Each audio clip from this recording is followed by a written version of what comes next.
Genesis chapter 21. And the Lord visited Sarah as he had said, and the Lord did unto Sarah as he had spoken. For Sarah conceived and bare Abraham a son in his old age, at the set time of which God had spoken to him. And Abraham called the name of his son that was born unto him, whom Sarah bare to him, Isaac. And Abraham circumcised his son Isaac, being 8 days old, as God had commanded him. And Abraham was 100 years old when his son Isaac was born unto him. And Sarah said, God hath made me to laugh, so that all that hear will laugh with me. And she said, Who would have said unto Abraham that Sarah should have given children suck? For I have borne him a son in his old age. And the child grew and was weaned. And Abraham made a great feast the same day that Isaac was weaned. And Sarah saw the son of Hagar the Egyptian, which she had borne unto Abraham, mocking.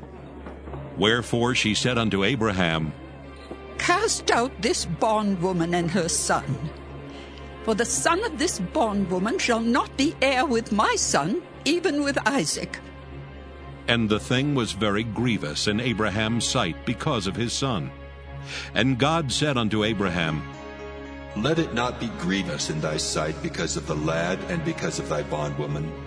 In all that Sarah hath said unto thee, hearken unto her voice. For in Isaac shall thy seed be called.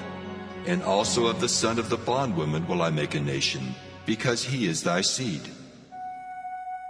And Abraham rose up early in the morning, and took bread and a bottle of water, and gave it unto Hagar, putting it on her shoulder, and the child, and sent her away. And she departed, and wandered in the wilderness of Beersheba. And the water was spent in the bottle, and she cast the child under one of the shrubs. And she went and sat her down over against him a good way off, as it were a bowshot. For she said, Let me not see the death of the child. And she sat over against him, and lifted up her voice, and wept. And God heard the voice of the lad, and the angel of God called to Hagar out of heaven, and said unto her, What aileth thee, Hagar? Fear not, for God hath heard the voice of the lad where he is. Arise, lift up the lad, and hold him in thine hand, for I will make him a great nation. And God opened her eyes, and she saw a well of water, and she went and filled the bottle with water, and gave the lad drink. And God was with the lad, and he grew and dwelt in the wilderness, and became an archer. And he dwelt in the wilderness of Paran, and his mother took him a wife out of the land of Egypt.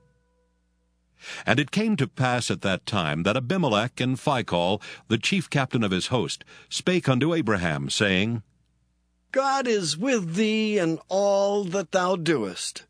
Now therefore swear unto me here by God that thou wilt not deal falsely with me, nor with my son, nor with my son's son, but according to the kindness that I have done unto thee, thou shalt do unto me, and to the land wherein thou hast sojourned. And Abraham said, I will swear. And Abraham reproved Abimelech because of a well of water, which Abimelech's servants had violently taken away. And Abimelech said, I wot not who hath done this thing, neither didst thou tell me, neither yet heard I of it, but today. And Abraham took sheep and oxen, and gave them unto Abimelech, and both of them made a covenant. And Abraham set 7 ewe lambs of the flock by themselves. And Abimelech said unto Abraham, What mean these 7 ewe lambs which thou hast set by themselves? And he said, For these 7 ewe lambs shalt thou take of my hand, that they may be a witness unto me, that I have digged this well. Wherefore he called that place Beersheba, because there they sware both of them. Thus they made a covenant at Beersheba. Then Abimelech rose up, and Phicol the chief captain of his host, and they returned into the land of the Philistines. And Abraham planted a grove in Beersheba, and called there on the name of the Lord, the everlasting God. And Abraham sojourned in the Philistines' land many days.